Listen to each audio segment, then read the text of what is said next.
Fala galerinha, tudo bem com vocês? Eu me chamo Guilherme Blanchard, sou instrutor de trânsito há mais de 10 anos e atuo hoje na Autoescola Prova, que fica no Eusébio, no Ceará. Então nós vamos para a nossa segunda parte do aulão e não perca aí as dicas, né? Eu tenho 20 questões para a gente responder no final do vídeo e quem ainda não assistiu o primeiro vídeo, corre lá, volte no nosso canal e assista a primeira parte, para você não perder nada e tirar uma boa nota na sua prova. E eu estarei aqui orando, torcendo para que dê tudo certo e você realize esse sonho de tirar a sua habilitação, tá bem? Então vamos lá? Vamos começar então a nossa segunda parte? Bora lá! Então nós paramos nesse assunto de penalidades, tem várias questões possíveis de prova, e começando aqui pela advertência por escrito. É uma advertência onde ela poderá ser aplicada de forma educativa, tá certo? Então a gente viu em sala de aula que ela pode ser substituída, a multa, né? Ela pode ser substituída por uma advertência quando ela for de natureza leve ou média. E, claro, né, o condutor não pode ter tido infrações nos últimos 12 meses. Ok? Senão, não terá possibilidade de ser aplicado. A multa, quando a notificação da penalidade com valor a ser pago, vai para o endereço do proprietário do veículo, não vai para o condutor, e sim para o proprietário, tá certo? Então, só relembrando aqui o que foi visto na sala de aula. Suspensão do direito de dirigir, o infrator atingir 20 pontos, lembrando que é de 20 para cima, não é 21, acima de 21 não, tá? Sim, bateu nos 20 pontos em 12 meses, então você já ficaria ali com a sua habilitação suspensa. 19 pontos ainda não, ela ainda não aconteceria nada com o condutor. Tá? Então, houve uma modificação na lei com relação ao prazo, o tempo de suspensão, que houve um aumento, porém eu estou deixando ainda desatualizado por conta da prova do Detran, que também continua desatualizada. Mais para frente eu vou fazer um vídeo com as atualizações, todas as atualizações do CTB, tá bem? Então prazo é de 1 mês a 1 ano e 6 meses a 2 anos no caso de reincidência. O que é reincidência, professor? É ele cometer a mesma coisa, né? Ou seja, suspensão novamente nesse prazo de 1 ano, tá certo? Então ele vai cumprir a reincidência. Cassação da CNH, o dirigir suspenso do direito de dirigir. Então, se você dirigir para suspensão, será a cassação da CNH ou então condenado por crime de trânsito. E aí a reabilitação após 2 anos, ou seja, para tirar uma nova carteira após 24 meses, 2 anos. Tá bem? Cai bastante em prova essa questão aqui.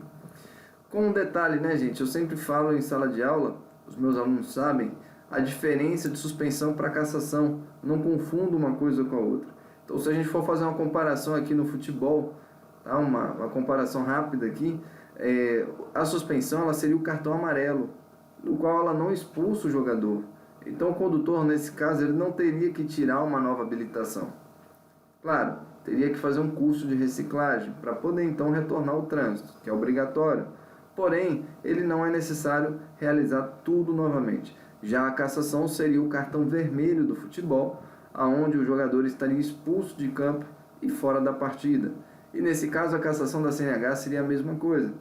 Você teria a habilitação cassada e teria que reiniciar o processo, tá bem?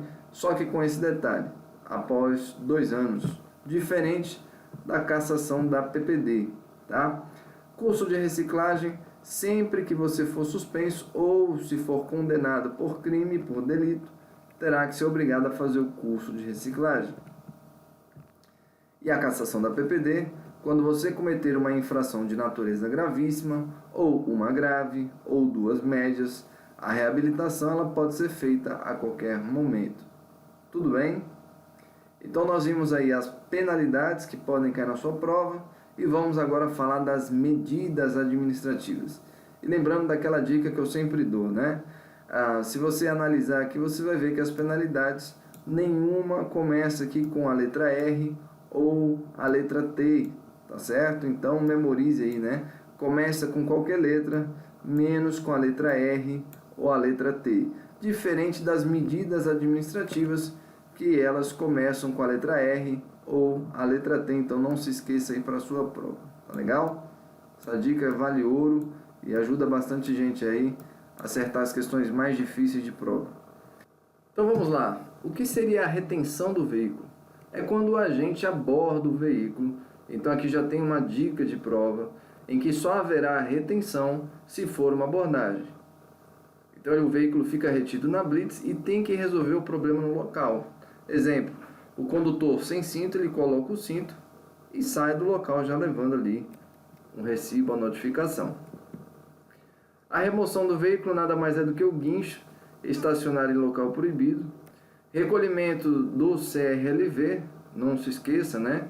É o licenciamento do veículo, certificado de registro e licenciamento do veículo. A transferência, certificado de registro do veículo. A CNH, Carteira Nacional de Habilitação, ou a permissão para dirigir.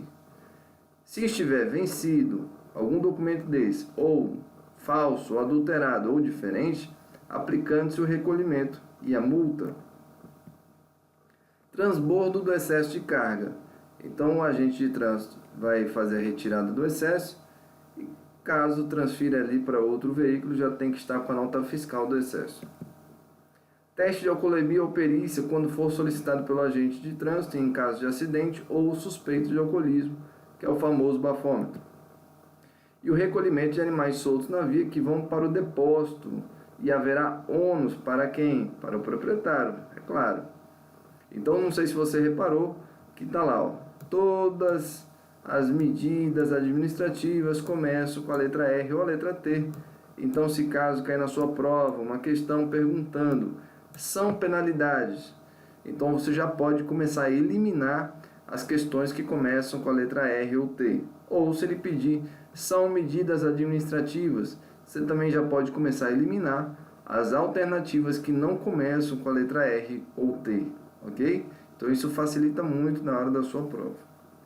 Então nós finalizamos a parte de legislação e agora vamos começar então a parte de direção defensiva. Pelo menos aqui no Ceará caem 15 questões na prova, também, então tem que estudar bastante esse assunto para tirar nota boa. O que seria então conceito de direção defensiva? O que seria direção defensiva, né? A direção defensiva, o maior objetivo dela é evitar acidentes, mesmo que diante de condições adversas, condições desfavoráveis, condições contrárias. Ou seja, a gente vai ver aqui que condições adversas são condições problemáticas, são condições que aumentam a possibilidade de acidentes se o condutor não tomar os devidos cuidados. E das ações incorretas de quem? Dos outros condutores e os usuários da via, né? Os pedestres, ciclistas, enfim. Então a gente tem que tomar conta de nós e principalmente de dirigir também hoje pelos outros, né? Já que o pessoal hoje tem a questão da irresponsabilidade que é grande no trânsito. E a direção defensiva ela pode ser de duas formas. Ela pode ser de forma preventiva ou de forma corretiva. Qual das duas é a mais segura? É claro que a forma preventiva ela sempre será mais segura. Afinal, você está prevendo alguma situação. Então, por exemplo, você planejar um trajeto antecipadamente, você verificar as condições do seu veículo antes de uma viagem, por exemplo, e o seu próprio estado físico e mental. Corretiva é quando você já tenta solucionar um problema que já existe, então se torna mais inseguro. Afinal, você deveria ter visto antecipadamente. Porém, as duas elas fazem parte da direção defensiva e geralmente caem na prova perguntando: a direção defensiva ela pode ser 2 pontos e a resposta seria então preventiva e corretiva. Porém, lembrando que a preventiva ela é a mais segura das duas. Qual é o melhor método básico para se prevenir de acidentes? Resposta de prova: ver, pensar e agir. Então, por exemplo, eu vi uma bola na pista, quicando ali na pista, né? Eu imagino, eu penso, atrás da bola vem uma criança. E aí então eu tiro o pé do acelerador e piso a tempo de não acontecer o acidente. Então, agindo dessa forma, né, só um exemplo, você então vendo, pensando e agindo ali, evita grandes possibilidades ali de acidentes. Está sempre atento. Os acidentes podem ser evitáveis ou inevitáveis. Os evitáveis poderiam ter sido evitados, como o nome já está dizendo. mas o condutor não fez absolutamente nada. Os acidentes evitáveis podem ser por 3 motivos, ou por negligência, imprudência ou imperícia. Inevitáveis são aqueles acidentes que acontecem por uma fatalidade, como, por exemplo, a formação da cratera na construção do metrô de São Paulo. E lembrando, né, gente, que 90% dos acidentes acontecem por falhas humanas. Falhas humanas em acidentes, a negligência é o descaso, aquela pessoa que conhece as regras, mas não está nem aí. Ela não dá a devida importância. Ela sabe que não pode estar utilizando o celular, porém ela usa. Ela sabe que o seu pneu está careca, está liso, e mesmo assim ela continua com aquele veículo em mau estado. E só que na realidade ela pode ser não só do proprietário do veículo, também pode ser do condutor ou então do órgão com circunscrição sobre a via. O que seria o órgão com circunscrição sobre a via? Ora, o órgão responsável por aquela via. Então, se no seu município tem um órgão de trânsito, ele é o responsável pelas vias ali daquele local. A imprudência seriam, né, a gente sabe aí que os meninos gostam muito, não generalizando, claro, porque tem menina que também gosta, seriam aquelas atitudes, né, que a pessoa ela se expõe a riscos desnecessários e sem pensar nas consequências, dirigir em alta velocidade, realizar manobras perigosas e não ligar para as condições adversas. Tanto faz se está de dia, se está de noite, se está chovendo, se não está, a pessoa ela age da mesma forma, como se estivesse ali num tempo bom de dia, então ela não está muito preocupada se existem condições ali contrárias a ela. E a imperícia é a falta de habilidade ou inexperiência. Exemplo, não sabe como conduzir frente a situações adversas. Fiquem atentos porque essa é uma questão de prova. Geralmente cai ou perguntando a negligência, ou a imprudência, ou a imperícia. Qualquer uma das questões cai em prova. Então, tome muito cuidado porque os alunos, como as questões de direção defensiva elas são mais interpretativas, os alunos erram bastante essas questões. Vamos ver aí os exemplos de condições adversas e os seus fatores, tá? Luz, excesso de luz ou a falta de luz em nossos olhos, como por exemplo um carro que vem ali com farol alto nos nossos olhos, gerando o ofuscamento, uma cegueira momentânea que leva de 4 a 7 segundos. O tempo, condições climáticas, fatores climáticos como chuva, neve, neblina, condições adversas das vias, os buracos na pista, né, que aqui em Fortaleza pelo menos tem muito. Condições adversas de trânsito, engarrafamento, obras. Condição adversa do veículo, a gente até brinca dizendo que o problema é de junta. Junta tudo e joga fora, né? Mas é a falta de manutenção causada pelo proprietário. Veículo em mau estado. Cargas, condição adversa de cargas, o exemplo aí é excesso de peso. Passageiros, passageiro irritado, drogado, alcoolizado, brigas, isso pode causar um transtorno ali para a condução do veículo. O condutor embriagado, sono ou com fadiga, e essas são as condições adversas de uma forma bem resumida. Pode cair na sua prova também falando sobre a força centrífuga. É aquela força que joga o veículo para fora da curva. Então, tá lá a dica de prova, né? F de fuga, F de fora. Então, quando cai em prova perguntando qual a força da física que tende a jogar o veículo para fora da curva, você associa aqui, né? Centrífuga, lembra do F de fuga, F de fora. E a força que joga o veículo para dentro da curva é aquela força chamada centrípeta. Tá? Então, lembrando aqui que a centrífuga é na aceleração. Se você entrar acelerando numa curva muito forte, o veículo então ele é jogado para fora da curva. E a centrípeta é quando há a desaceleração numa curva, por exemplo, então ele é jogado para dentro dela. Distância de reação é aquela distância percorrida do risco, do momento que você vê o perigo, até pisar no freio. Distância de frenagem é aquela distância em que você pisa no freio até parar o veículo. Distância de parada é a distância de reação mais a distância de frenagem. E existe também a distância de segmento, que é aquela distância, se a gente for separar a palavra segmento, seguir em movimento, onde você está seguindo o veículo da frente e a distância que deve manter de um para o outro de forma segura é a distância de no mínimo 2 segundos.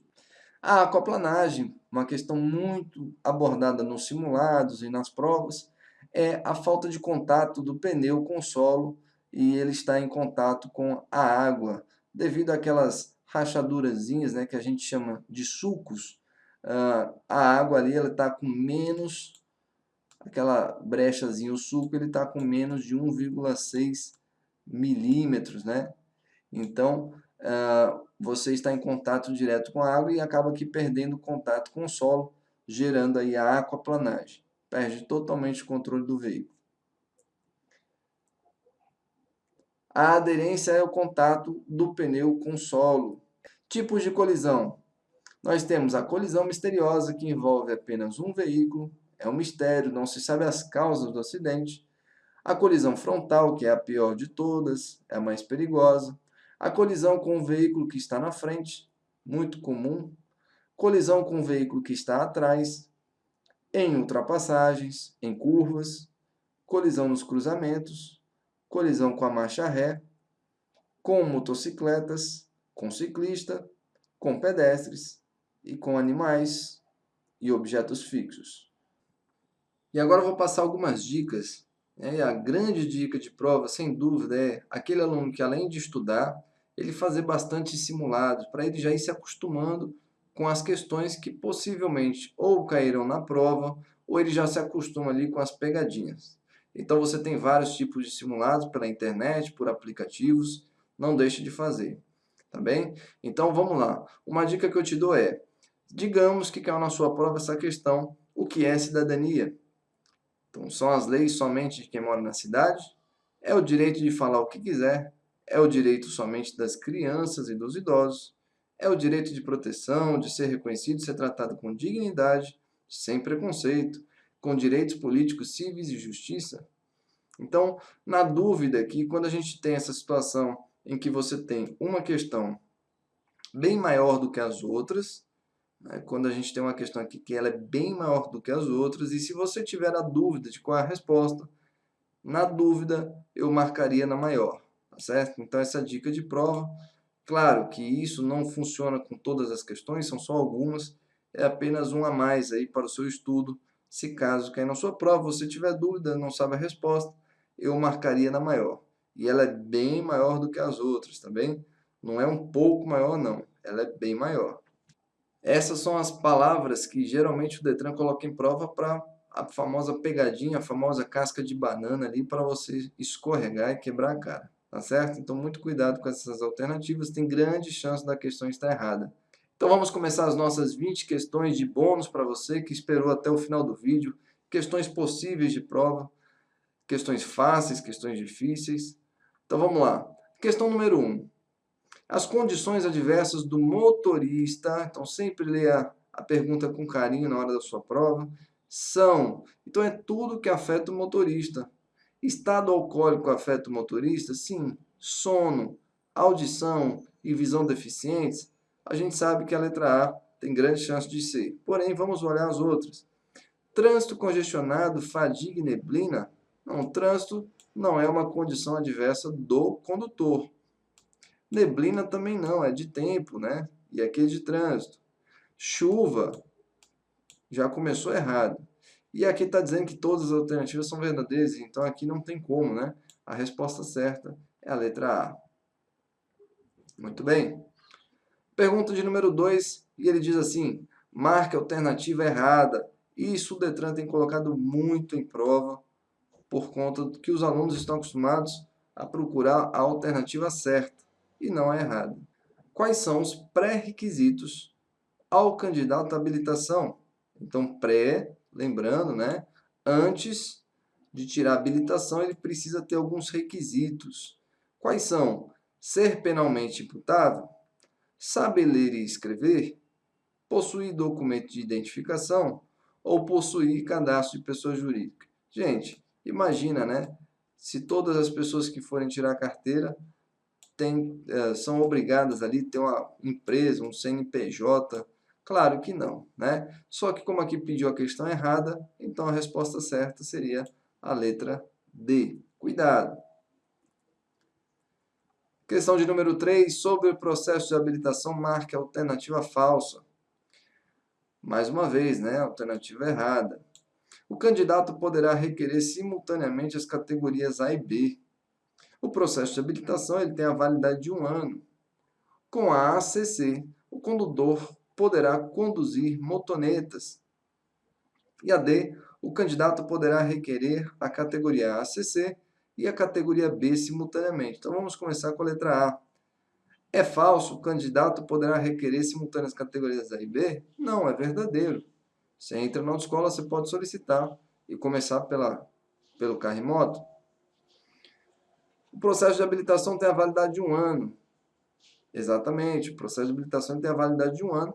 Claro que agora, nesse momento de pandemia, houve um aumento aí para 18 meses, porém, a prova ela ainda está dessa forma aqui, né?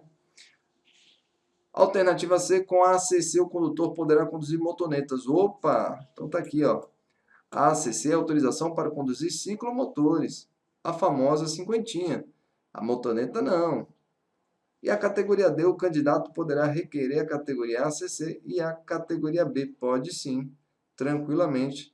Ao invés de ele tirar A e B, ele pode tirar a ACC junto com a B.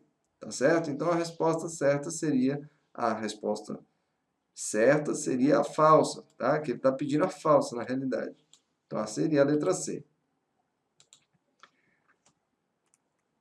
Qual dos documentos abaixo não é de porte obrigatório? A habilitação é de porte obrigatório? Com certeza. O CRLV, o licenciamento é de porte obrigatório? Sem dúvida. A PPD é de porte obrigatório? Sim. Então só sobrou aqui a alternativa D, a transferência, ela não é de porte obrigatório e deverá estar em local seguro, de preferência ali, deixe na sua residência, né? Para que não tenha problemas. A questão de número 5, ela diz assim, marca a alternativa incorreta, será necessária a confecção de novo CRV. Lembrando, CRV é a transferência. Quando que será necessária a confecção de uma nova transferência? Só que aqui você tem que tomar muito cuidado em prova se ele está pedindo a correta ou a incorreta. Alternativa A, ele diz assim, anualmente, desde que o veículo esteja em dia com os tributos e multas. Então, a gente sabe aqui que a letra A, anualmente, a gente sabe que é o licenciamento, que é o CRLV, tá? Porém, a gente vai aqui ler as outras alternativas, não vamos nos precipitar e já marcar logo de cara, tem que ler tudo. Letra B, quando for transferida a propriedade. Exatamente. Quando for transferida a propriedade, será feito ali um novo CRV. Só que, porém, mais uma vez, ele pediu a alternativa errada. Ao alterar qualquer característica do veículo, também será feito um novo CRV, uma nova transferência, ou ao mudar de categoria do veículo, o veículo é particular e você quer transformar o seu veículo ali num veículo de aluguel, por exemplo, num táxi, então você vai necessitar ali de mudar a transferência do veículo, tá certo? Então a resposta certa aqui é letra A. Anualmente, desde que o veículo esteja em dia com os tributos e multas, isso é o licenciamento. Número 6, o candidato que for encontrado treinando desacompanhado de instrutor de autoescola, instrutor credenciado pelo Detran, terá sua aprendizagem, lembrando, né, ó, licença de aprendizagem para direção veicular, é a sua pré-habilitação e com ela você vai poder pegar no carro e na moto da autoescola. Então, digamos que você está lá treinando, né, com o veículo do seu tio na rua ali, está prestes a fazer o seu exame do Detran, e aí foi abordado pelo Detran ali ou pelo agente de trânsito, e então você será surpreendido ali com a suspensão. Olha só, lembra, né? 6 meses, 6 começa com a letra S, S de suspensão. Ela vai ficar 6 meses suspensa. Imagina aí que prejuízo, né? Você está 3 meses tentando tirar a carteira e aí vai ficar mais 6 meses sem poder concluir o processo. Número 7. A Carteira Nacional de Habilitação ela atribui a quem possuí-la o direito de dirigir qualquer tipo de veículo. apenas no estado onde foi emitida. Olha aí aquela pegadinha que a gente falou daquela palavra, hein? Letra B, qualquer tipo de veículo automotor somente em vias urbanas. Letra C, veículos automotores para os quais foi habilitado apenas no local onde foi emitida. Olha as pegadinhas. E veículos automotores para os quais você foi habilitado e em todo o território nacional. Então, gente, cuidado. A sua habilitação, a PPD, ela vai vir escrito, né, dizendo o seguinte: a CNH e a PPD, válida em todo o território nacional. Tá certo? Então, a resposta certa, letra D. Marque a alternativa errada. Todo condutor deve dar passagem pela esquerda ou direita quando for solicitado. Como assim, né? Dar passagem pela direita? Totalmente errado, tá? Mas vamos ler as outras questões. Abster-se de todo ato que possa constituir perigo ou obstáculo para o trânsito de veículos, pessoas ou animais. Tá certíssimo, isso é um dever de todo condutor. Demonstrar domínio sobre o veículo dirigindo com atenção e os cuidados indispensáveis com a segurança. Está certíssimo. E antes de colocar o veículo em circulação, verificar a existência e boas condições de funcionamento dos equipamentos de uso obrigatório. E mais uma vez aqui ele está pedindo a questão errada. Tá bem? A ultrapassagem feita pela direita, ela só é permitida quando o veículo da frente está sinalizando que vai virar à esquerda, que não é o caso aqui na pergunta. Número 9, na sinalização horizontal, a cor utilizada para regulação de fluxo em sentidos opostos. Então, quando aquela faixa central ali, né, a faixa do meio, qual é a cor que é de fluxo oposto, né? Então, a gente sabe aí que essa faixa ela é de cor amarela, tá certo? Então, letra C. Questão 10. Tempo de reação é aquele que transcorre entre...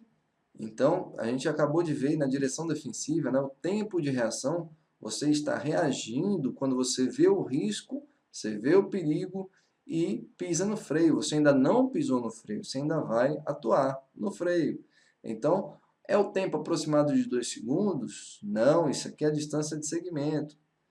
Acionar o freio e parar? Não, isso aqui é a distância de frenagem. Ver o perigo e pisar no freio? Sim, exatamente. Perceber o perigo e parar? Não, isso é a distância de parada. Então tome cuidado com essa questão, confunde bastante. Número 11. Em caso de acidentes, devemos socorrer a vítima imediatamente. Como assim imediatamente? Né? E sinalizar o local, e chamar o resgate, enfim. Cadê a nossa obrigação aqui? Então não, está errado. Prestar auxílio desde que não corra risco pessoal? Opa! Prestar auxílio mesmo com risco pessoal? Imagine uma pessoa se afogando num lago e você não sabe nadar e você tenta salvá-la nado. Então você estaria correndo risco também. Isso não é o correto. O correto seria você jogar alguma coisa para ela que flutue e tentar resgatá-la. Mas você salvá-la nado, se você não está preparado para isso, não é feito dessa forma. Tá bem? Não colocar a mão na vítima, apenas chamar o resgate. Está errado. Tá? Se você puder sim salvar, se você souber o que você está fazendo, você pode salvar vidas. Então, a resposta certa aqui é a letra alternativa B. 12. Uma pessoa acabou de ser atropelada e está caída na pista. O que fazer? Remover imediatamente a pessoa para a calçada? Não, não pode mexer. Tá certo? Muito cuidado. Apenas anotar a placa do veículo que atropelou. Sinalizar o local e chamar o resgate.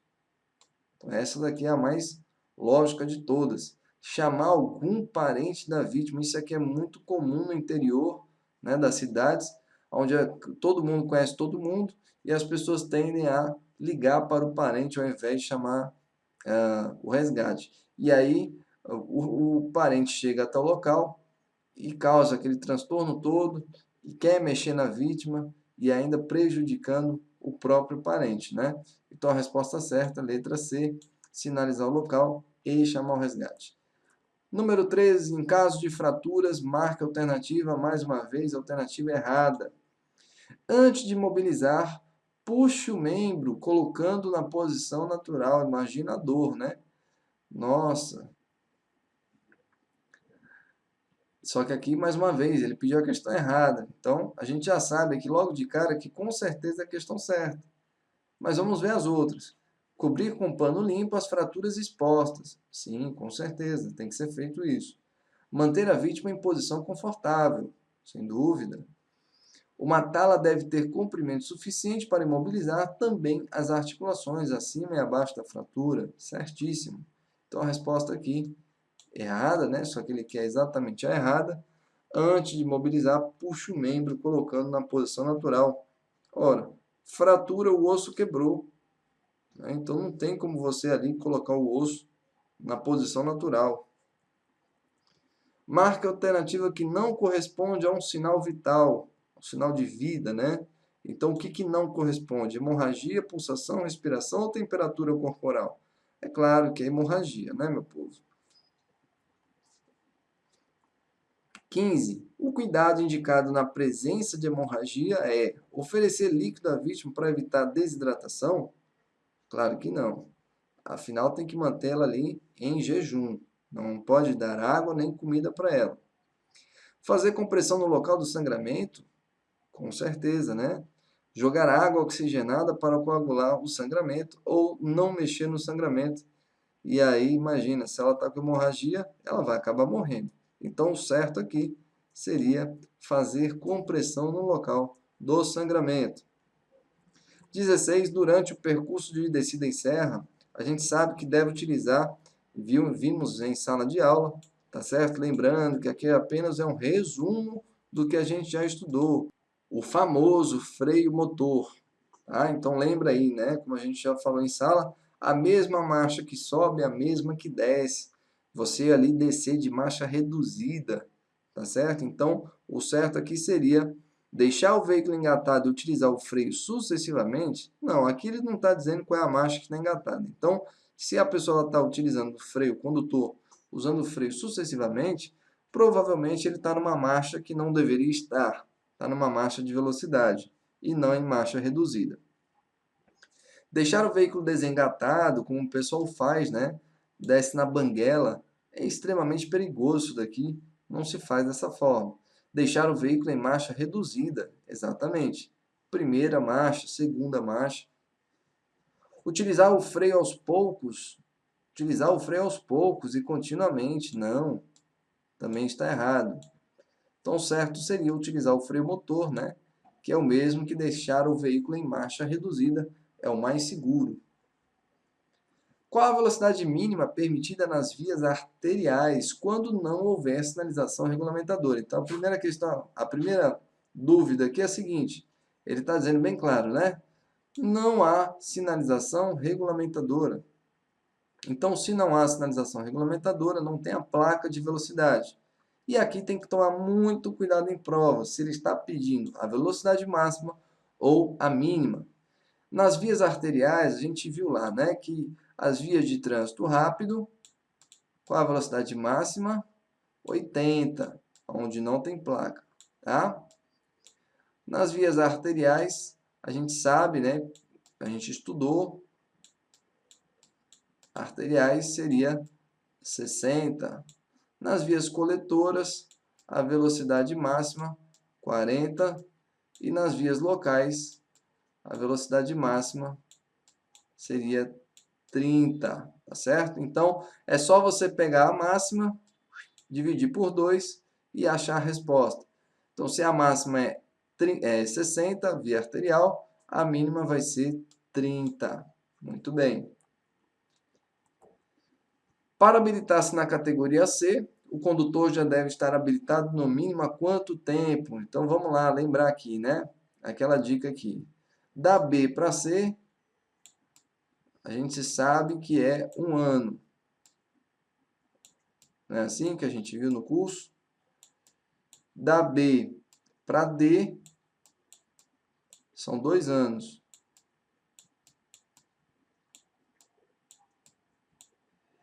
E da C para D, Um ano, né? Não vou nem comentar tá bem? Porque aqui a gente, a pergunta, né? Ela está só perguntando aqui para habilitar-se na categoria C.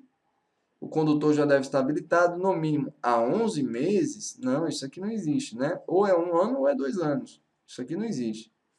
12 meses na categoria A. Não. O que muda é da B em diante. A A vai ser sempre A. 2 anos na B ou 1 ano na B. 2 anos na B vai para D. E 1 ano de B vai para C. Então a resposta certa é letra D. Número 19, o condutor infrator será submetido ao curso de reciclagem, que é obrigatório, quando for suspensa a sua PPD. Não, gente. A PPD ela não gera suspensão, ela gera cassação. Se você cometer aquelas infrações que a gente comentou, uma gravíssima, uma grave ou duas médias, ela será cassada. Então, aqui no caso, não existiria suspensão para PPD, tá bem? Então, ela está errada. A cassada a sua CNH, não. Se ela for cassada a sua CNH, você não precisa fazer curso de reciclagem. Você tem que fazer novamente a habilitação. Suspenso do direito de dirigir, então aqui seria a resposta certa, a letra C. Quando você for suspenso, terá que fazer o curso de reciclagem. Número 20. Constitui infração gravíssima dirigir com validade da CNH vencida há mais de quantos dias? Questão de prova, né? Então, resposta aqui, há mais de 30 dias. Resposta certa. E essas são as 20 questões possíveis aqui de prova, tá certo? Pode ser que caia, pode ser que não, mas pelo menos já te ajudou a relembrar de muita coisa que você viu durante esse curso. E para a gente encerrar, eu queria mostrar esse exemplo de força, de fé, de foco. A Dona Inocência foi minha aluna de 80 anos. Essa senhora, ela chegou na autoescola com os olhos cheios de lágrimas, porque ela tinha um sonho, o desejo de um dia tirar a sua carteira de habilitação tão sonhada. Mas a família, todo mundo era contrário a ela, todo mundo dizia que ela jamais ia conseguir. E então, naquele momento, eu falei para ela o seguinte: a senhora crê, a senhora acredita que é possível? Ela disse que sim. Eu falei: então eu estarei com a senhora até o final.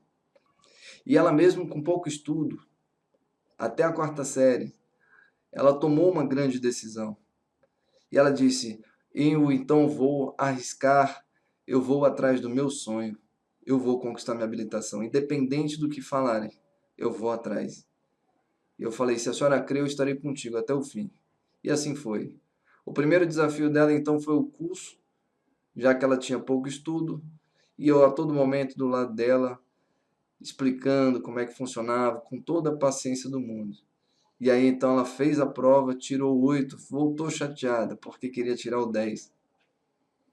E aí então ela começou as aulas práticas, e as aulas práticas ela começou do zero, ela não sabia absolutamente nada. E claro que na época, 25 aulas de carro foram poucas aulas para quem precisava de mais aulas. E naquele momento, então, ela tomou uma decisão, fazer mais aulas, até conseguir de fato realizar o sonho. Ela foi fazer o exame dela. No dia do exame dela, foi interessante que ela chegou lá muito confiante. Eu olhei nos olhos dela e ela com os olhos cheios de lágrimas, ela falou assim: meu filho, naquele dia que você disse que estaria comigo até o fim, eu fiz a minha matrícula mais por sua causa, porque eu saberia que você estaria aqui comigo. Eu acreditei na sua palavra.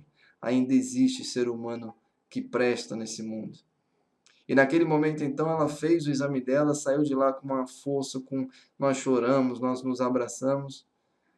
E então ela realizou esse sonho de tirar a carteira. E a grande pergunta que eu te faço é: se ela conseguiu, por que você não consegue? Se ela conseguiu, o que é que te impede de conseguir realizar o seu sonho e de obter a sua carteira de habilitação? Eu estarei orando por ti até o final e torço para que dê tudo certo. E caso você não passe em algum exame, não tem problema. É só fazer de novo. Mas o importante é nunca desistir dos seus sonhos, nunca desistir e sempre correr atrás daquilo que Deus tem prometido para você. e que essa carteira seja uma fonte de bênção na sua vida. A Dona Inocência, ela fez o sacrifício dela. E em toda a história da humanidade, não existe vitória sem sacrifício. Eu te pergunto, qual será o seu sacrifício? Qual é o preço a pagar? E qual é a decisão que você toma? Até a próxima. Muito obrigado e deixe o seu like, tá bom? Deus te abençoe.